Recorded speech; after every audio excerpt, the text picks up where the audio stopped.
का हर क्षण निर्णय का क्षण होता है। प्रत्येक पद पर दूसरे पद के विषय में कोई निर्णय करना ही पड़ता है और निर्णय अपना प्रभाव छोड़ जाता है।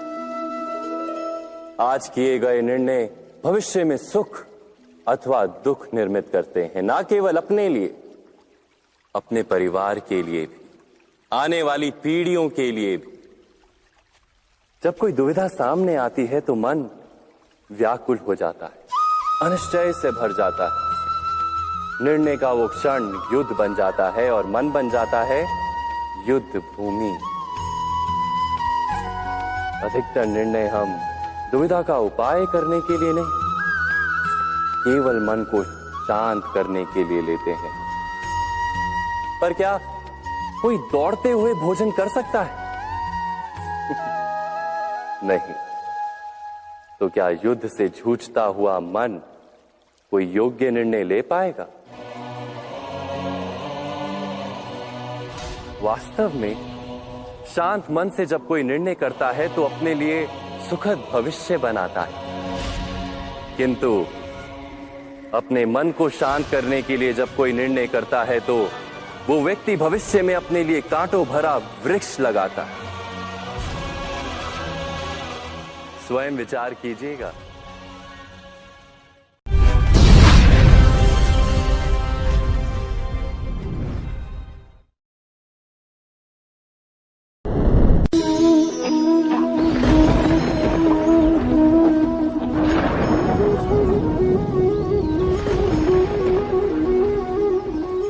सपनों और पूर्वाभासों के आधार पर हम भविष्य के सुख दुख की कल्पना करते हैं। भविष्य के दुख का कारण दूर करने के लिए हम आज योजना बनाते हैं,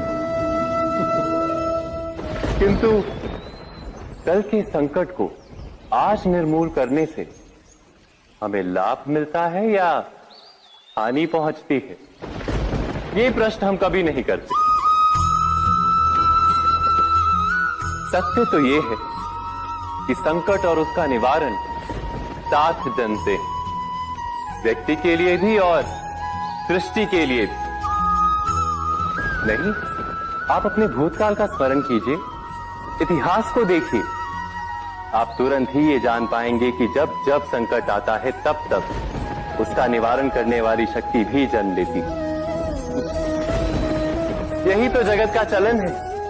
वस्तुतः संकट ही शक्ति के जन्म का कारण है। प्रत्येक व्यक्ति जब संकट से निकलता है तो एक पद आगे बढ़ा होता है, अधिक चमकता है, आत्मविश्वास से अधिक भरा होता है, न केवल अपने लिए अपितु विश्व के लिए भी।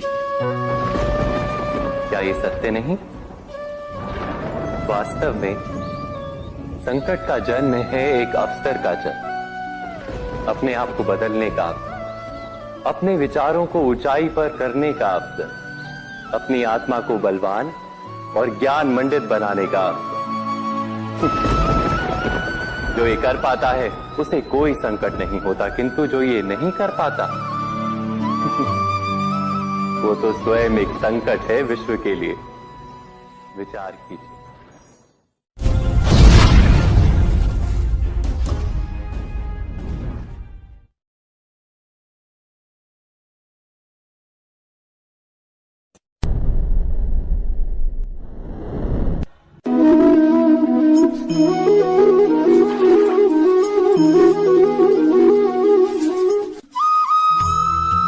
जीवन में आने वाले संघर्षों के लिए जब मनुष्य स्वयं को योग्य नहीं मानता, जब उसे अपने ही बल पर विश्वास नहीं रहता, तब वो सद्गुणों को त्याग कर दुर्गुणों को अपनाता है। वस्तुतः मनुष्य के जीवन में दुर्जनता जन्म ही तब लेती है जब उसके अंतर में आत्मविश्वास नहीं होता। आत्मविश्वास ही अच्छाई को धारण करता है। ये आत्मविश्वास है क्या?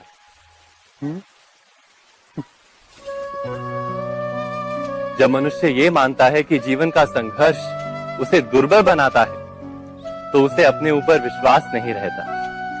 वो संघर्ष के पार जाने के बदले संघर्ष से छूटने के उपाय ढूंढने लगता है। किंतु जब वो ये समझता है कि ये संघर्ष उसे अधिक शक्तिशाली बनाते, ठीक जैसे व्यायाम करने से देह की शक्ति बढ़ती, तो प्रत्येक संघर्ष के साथ उसका उत्साह बढ़ता है। अर्थात आत्मविश्वास और कुछ भी नहीं, मन की स्थिति, जीवन को देखने का दृष्टिकोण मात्र है। और जीवन का दृष्टिकोण तो मनुष्य के अपने वश में होता है। स्वयं विचार कीजिए।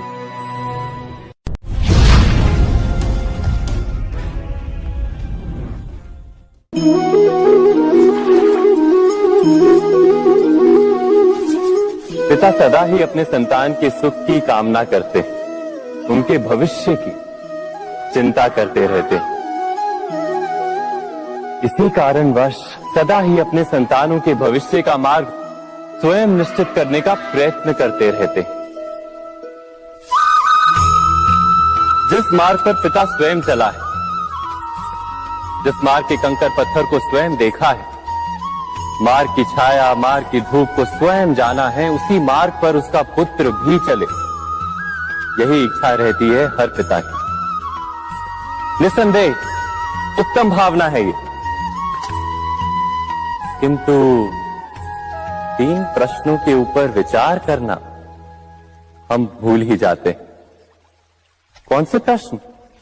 प्रथम प्रश्न, क्या समय के साथ प्रत्येक मार्ग बदल नहीं जाते? क्या समय सदा ही नई चुनौतियों को लेकर नहीं आता? तो फिर बीते हुए समय के अनुभव नई पीढ़ी को किस प्रकार लाभ दे सकते हैं? दूसरा प्रश्न, क्या प्रत्येक संतान अपने माता पिता की छवि होता है? हाँ, संतानों को संस्कार तो अवश्य माता पिता देते हैं, किंतु भीतर की क्षमता तो ईश्वर देते हैं। तो जिस मार्ग पर पिता को सफलता मिली है, विश्वास है कि उसी मार्ग पर उसकी संतानों को भी सफलता और सुख प्राप्त होगा। तीसरा प्रश्न, क्या जीवन के संघर्ष और चुनौतियां लाभकारी नहीं होती? क्या प्रत्येक नया प्रश्न एक नए उत्तर का द्वार नहीं खोलता? तो फिर संतानों को नए नए प्रश्नों, संघर्षों और चुनौतियों से दूर रखना, ये उनके लिए लाभ करना कहलाएगा या हानि पहुंचाना? अर्थात जिस प्रकार संतान के भविष्य का निर्माण करने के बदले उसके चरित्र का निर्माण करना श्रेष्ठ है, वैसे संतानों के जीवन का मार्ग निश्चित करने के बदले उन्हें नए संघर्षों के साथ जूझने के लिए मनोबल व ज्ञान देना अधिक लाभदायक नहीं होगा? स्वयं विचार कीजिए।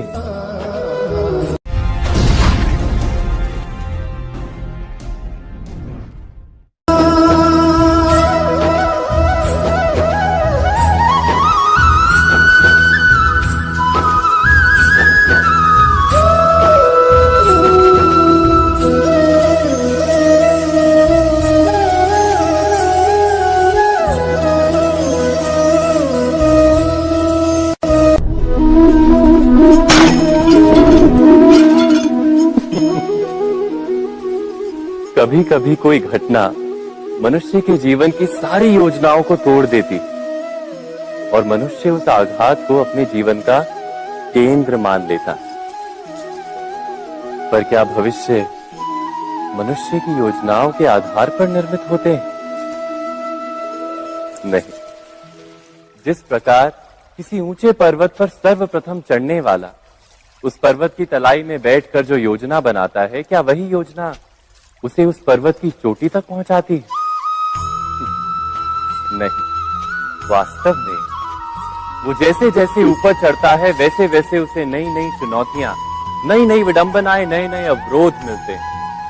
प्रत्येक पद पर वो अपने अगले पद का निर्णय करता है। प्रत्येक पद पर उसे अपनी योजनाओं को बदलना पड़ता है। कहीं पुरानी योजना उसे खाई में ना ढकेल दे। वो पर्वत को अपने योग्य नहीं बना पाता, केवल स्वयं को पर्वत के योग्य बना सकता है। क्या जीवन के साथ भी ऐसा ही नहीं? जब मनुष्य जीवन में किसी एक चुनौती को, एक अवरोध को अपने जीवन का केंद्र मान लेता है, अपने जीवन की गति को ही रोक देता है तो वो अपने जीवन में सफल नहीं बन पाता और ना ही सुख और शांति प्राप्त कर पाता। अर्थात जीवन को अपने योग्य बनाने के बदले स्वयं अपने को जीवन के योग्य बनाना ही सफलता और सुख का एकमात्र मार्ग नहीं। स्वयं विचार कीजिए।